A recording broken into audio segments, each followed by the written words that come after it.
How you doing? Adam Abbas, you there? Yes, I'm here. Can you guys hear me? Yeah, you a Muslim? I'm actually a little unsure. I don't want to say I left Christianity, but I'm desperately looking for answers. I know it's just Muslims here, but my interest is in Islam, and I have heard multiple objections from other Muslim apologists, like Muslim Lantern and stuff, and it's got me questioning all my Christianity. Muslim Lantern? Yeah, it's I went on his show, and then I joined, and basically the objections that I have right now, I really don't know how to get past, and I'm sure there's other answers. That's why I'm seeking you guys. I talked to Sam. It didn't work out well, but I'm just looking for any answers. Okay, when you say you talked to Sam, it didn't work out. Well, what do you mean? You didn't? He thought I was undercover. He thought because he saw my last name, he thought I was an undercover Muslim. So he just picked me, but I never got to speak with him. So what's with the name then? What is with the name? That is my last name. I have a Muslim father, but my mom's Catholic. Okay. Oh. But yeah, base. Yeah, listen, brother. I just I was just telling them I have to go because I have another show to be on at 8. But I did want to point. Okay. I do want to point out. Notice this is the 6th or so live stream that we did together as a group, inviting Muslims to challenge us and to give us a refutation of the Islamic dilemma. And all the guys that post videos and claims and so on, they don't show up. It's like they like to say stuff when it's not someone who's going to be able to take them through what the Quran says. So anyway, the point was, in this discussion that follows, just keep that in mind, that all these guys who say they can respond to this stuff, they never show up when we say, okay, open invitation. Anyone who wants to join us live can join us live. And so I just wanted to point out, Muslim Lantern. Love to have a discussion with you about the Islamic dilemma. Feel free to join us anytime. Avery could do it here on Avery's channel, could do it somewhere else. Happy to have an awesome discussion on the Islamic dilemma. All right, brother, so leaving you in good hands with GodLogic, Giant DOC, but gotta cut out now. Thank you. Nice to meet you, David. All right. So what were some objections that you got hit with, man, and he cooked you on, man? So basically, the 3 days and 3 nights prophecy allegedly not being fulfilled. Basically, that the stories between the Gospels, they're a little different, and specifically he said because of the nights, how it has to be because of the prophecy of Jonah, in the belly of the whale, it has to be 3 nights as well. And then he read me some verses in the Gospels, and it doesn't match up. So going off of the 3 days and 3 nights, where Jesus says, as Jonah was 3 days and 3 nights in the belly of the fish, so the Son of Man will be 3 days and 3 nights in the heart of the earth. And so because Jesus says it like that, it has to be 3 days and 3 nights. It has to be 3 nights exactly in order for it to the prophecy to be fulfilled. Yeah, I mean, I'm not extremely literalist. This is just one objection that I have heard, but he was telling me that the Christians, they'll say, well, the Jewish times are a little bit different between what constitutes a day, what's a night. But he said because, Jesus threw in 3 nights specifically, well, that has to be, was the sun up or was it down? There's really no getting past it. Interesting. So it's interesting because when you look at this, Jesus describes the day that he rises from the dead in many ways. This is actually one of the ways that he mentions the day that he rises, talking about a 3-day time span, 3 days and 3 nights. He also says on the 3rd day he will rise. He also says after 3 days he will rise. So we see 3 days and 3 nights, on the 3rd day, in 3 days, after 3 days, all describing a 3-day time span. That's all it is, bro. And DLC, if you guys have examples of this, I know there's examples with Ezra. If we have some references of that, if you guys want to touch on that, we can. I'm about to get this verse for you. Yeah, if you check out Genesis chapter 42, verses 17 to 18, this is where you'll see, throughout the Hebrew Bible, after and on. This is how the Jews use the language. So Okay. it says, and he put them all in custody for 3 days. Okay, and it says on the third day, he said to them, "Do this, and you will live, for I fear God." Right. So on the third day. So What verse is this again, Jai? 42 what? Genesis 42, 17 to 18. Yep. So on the third day, he said that. So, but I thought they were going to be, they were going to be in custody. They're going to be in the prison for 3 days, right? But it's on the third day, he says, do this and you will live. So it's not like Christians are just making this up or something, or we're just coming up with nowhere. This is literally how the Jews use the terms after and on, third day, 3 days. This is how it's used throughout the Hebrew Bible. And Avery mentioned another example with Esther as well.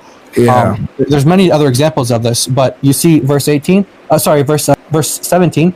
And he put them all together in custody for 3 days. On the third day, Joseph said to them, "Do this, and you will live, for I fear God."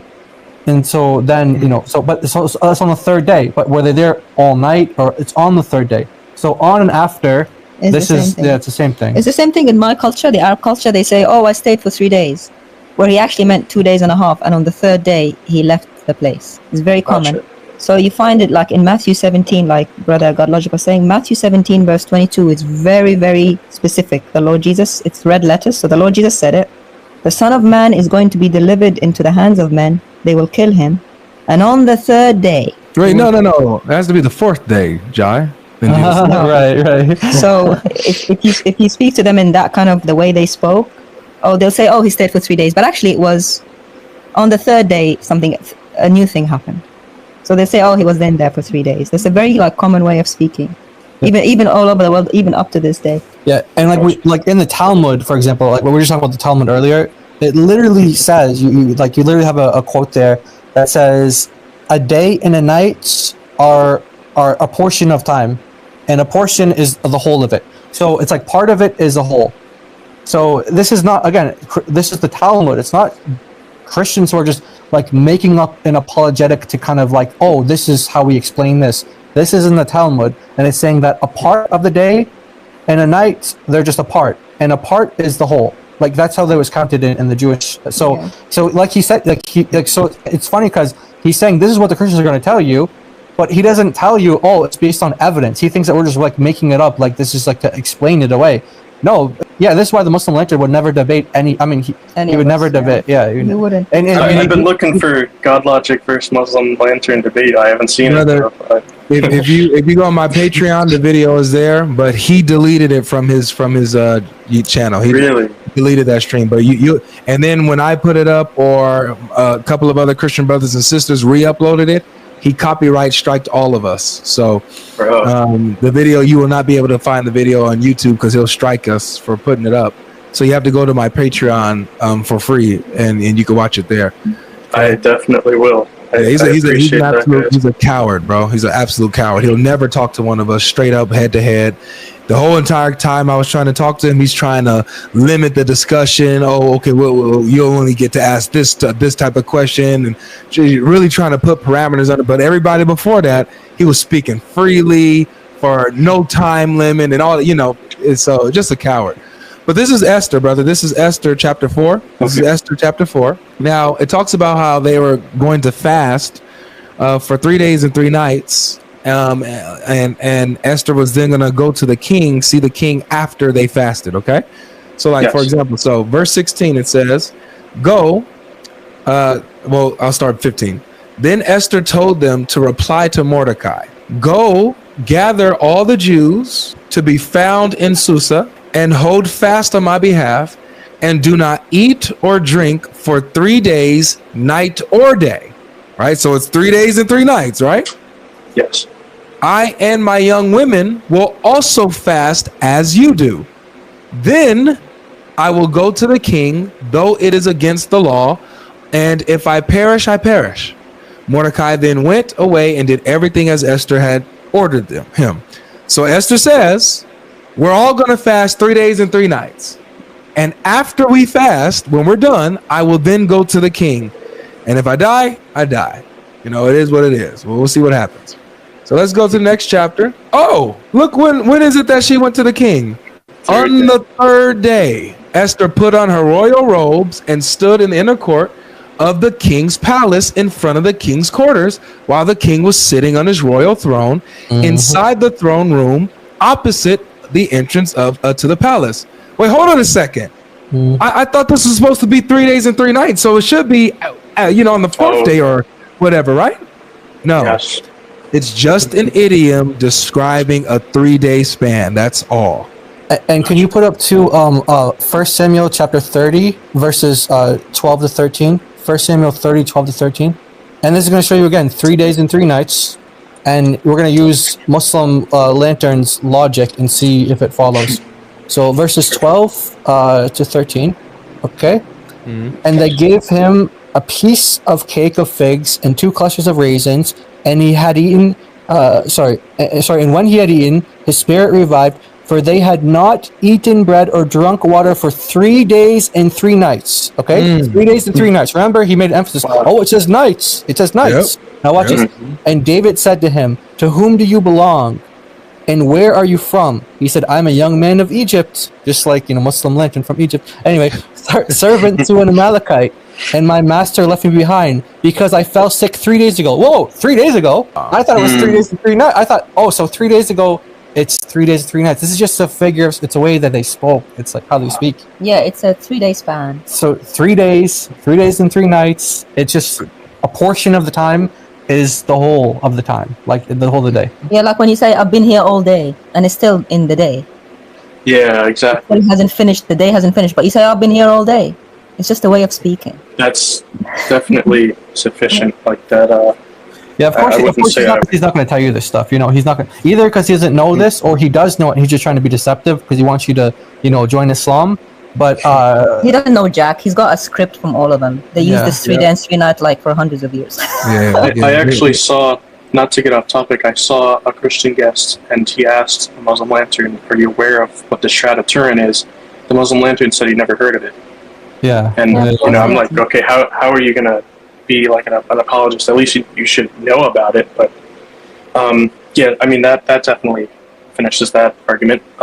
If you don't mind, he's just like objectively a liar. Like I've heard him talk about topics like preservation of the Quran and different Quranic manuscripts, and you talk about the Sanaa manuscript, for example, and he just completely lies about these topics. He just like objectively lies about these topics. So he's not a trustworthy source. But I'm glad that you came to talk with GodLogic and on here, because this is where you're going to get the truth, and we're going to tell you this is the full story. We're not just going to say like, oh yeah, this is the side that we want you to hear. We're going to tell you everything. Like if you want to ask us what Muslims say about this or that, we'll tell you the best argument that they have and the best argument against it, and you make the decision.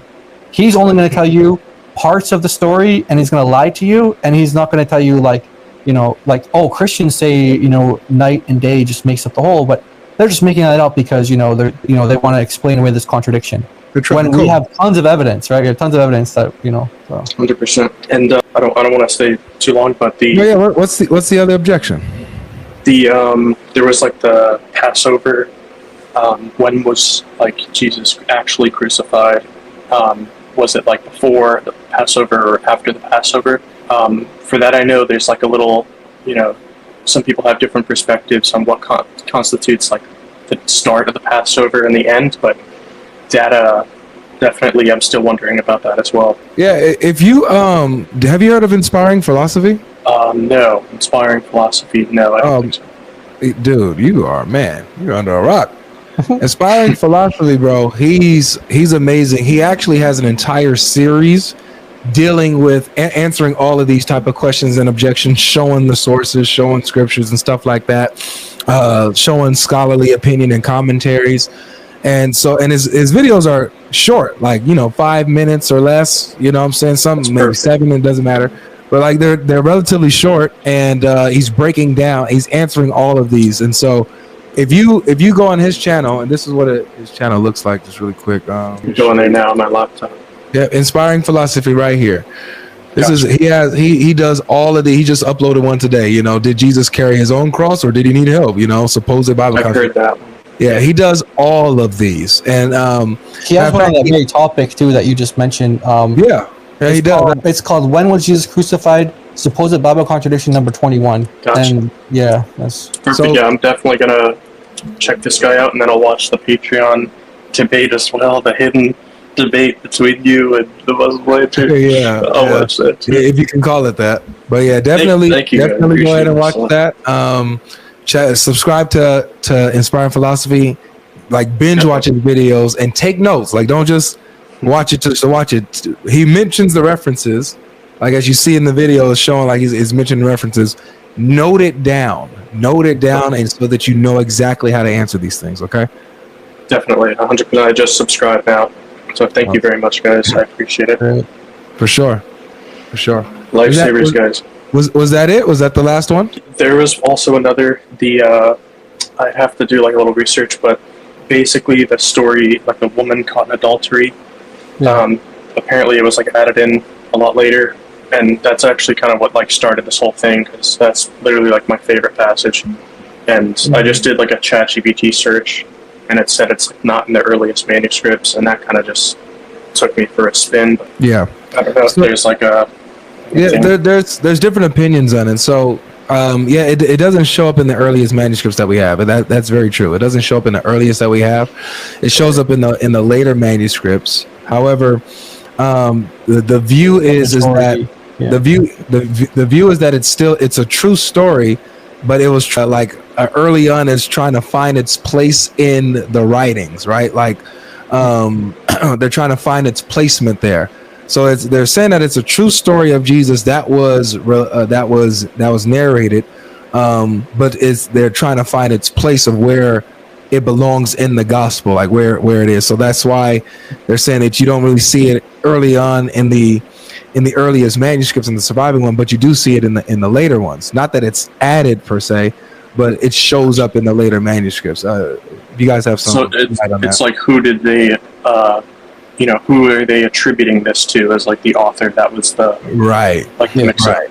Yeah, not that it's a false story altogether. If you look up a guy called David Allen Black, David Allen Alan Black, theologian.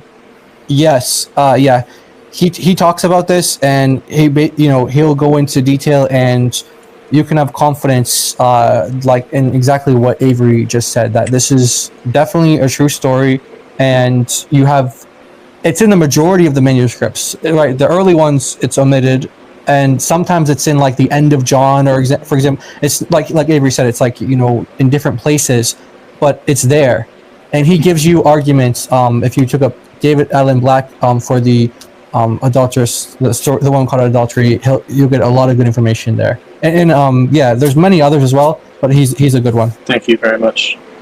And by the way, just to let you know, let's even grant that this particular story was not original to the gospel, was not original to the text, right? Let's say it's taken out. What changes with the gospel, with the message, with the character of Jesus? What changes if that story is not there?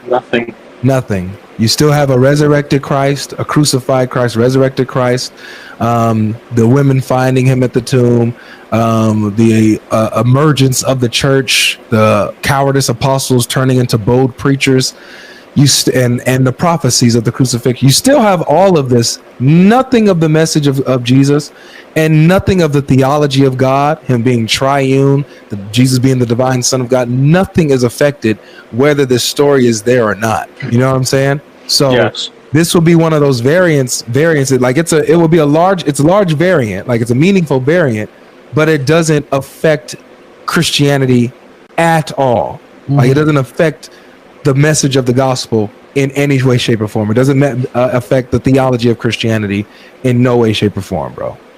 100%. That's worst case scenario. If it really wasn't a true story, like if it didn't belong. Yep. You get what I'm saying? Gotcha.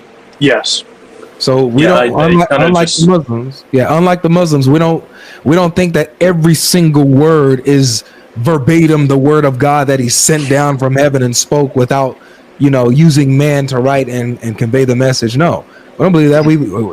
There's human involvement in the transcription of the scriptures. The humans write. There's copyist errors. We're using paper, papyrus that dies off. Manuscripts don't survive. That happens. Yet the message of the gospel is still preserved. That's what the Christians believe. You know, And by the way, that's exactly the case with the Quran as well. But the Muslims just have a different narrative. But historically, like the manuscript evidence, etc., like that's exactly the same case with any written document, right? So once humans are involved, you're gonna have someone like maybe skipping a line or spelling a word wrong or something like that. But even if you go to the Muslim sources, you're talking about like the woman caught in adultery. This is like one of the longer, you could say variants. But guess what? You have entire chapters that are disputed in the Islamic corpus. There's a scholar by the name of Sean Anthony. Sean Anthony. You can go to academia.edu, type in Sean Anthony, the lost surahs of the Quran. The lost surahs of the Quran. He talks about 2 chapters of the Quran that Ubay and other companions had in their Quran that doesn't exist in today's Quran. Doesn't exist at all in today's Quran. Yeah, doesn't exist at all. So that Sean ruins the whole argument for the Quran then, if that's true. Yeah, exactly. Sean Anthony, the 2 lost surahs of the Quran. Something to that effect. You'll find it with that search. And so that's just to say that this is the case with any book in history. You're going to have these... I mean, guess where you don't have variants? When it's like Sumerian tablets, when we still have the original stones today, because they're literally written in stone, they're carved, right? So we don't have like copies of copies, right? But anything that's written down, like Avery said, papyrus and parchment, etc., this stuff, it dies out and you have to rewrite it and then copy it, and someone makes an error here, and then guess what? You have, for Christians, we have the confidence to know, okay, we have so much evidence of the manuscript, so now we can know for sure what exactly did John write, what exactly did inspired by the Holy Spirit, and we can have amazing, like they dispute amongst like less than 1%. Less than 1% is what they're disputing, and none of that changes theology. None of that changes Christian doctrine or teachings or what Jesus said or taught. Nothing. Less than 1%. But the Muslims, you have a big percentage of variance. And it's not very smart for the Muslim Lantern or any of these Muslims to attack the Bible, because the 7th century, when their Muhammad came, the Bibles that he had at his time, he's confirming. Yeah, that gets to our topic today. So that gets to our topic today. So if they want to attack the Gospels for these, what they call contradictions, Muhammad comes to confirm it. We know that because we know from manuscripts exactly what they had in Arabia at that time. We know what they had before that time, before Muhammad and after. And it's exactly what we have today, right? So if shooting himself in the foot. If they want to attack it, they said Allah just confirmed something wrong. Right. It's stupidity.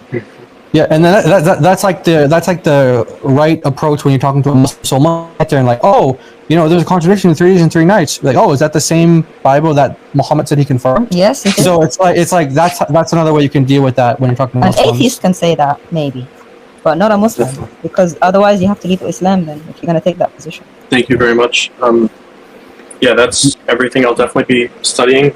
Do you have like anything quick or even like a video I could check out? Just like I know there's plenty of answers for John 17:3 that are pro the Trinity still. Like it's not just this ruins the Trinity. But for me, like I don't have an adequate response yet to John 17:3. But if you guys could kind of like point me in that direction, then that'll be the last thing. I appreciate it very much. I mean, Avery's got tons and tons of like debates where those come up.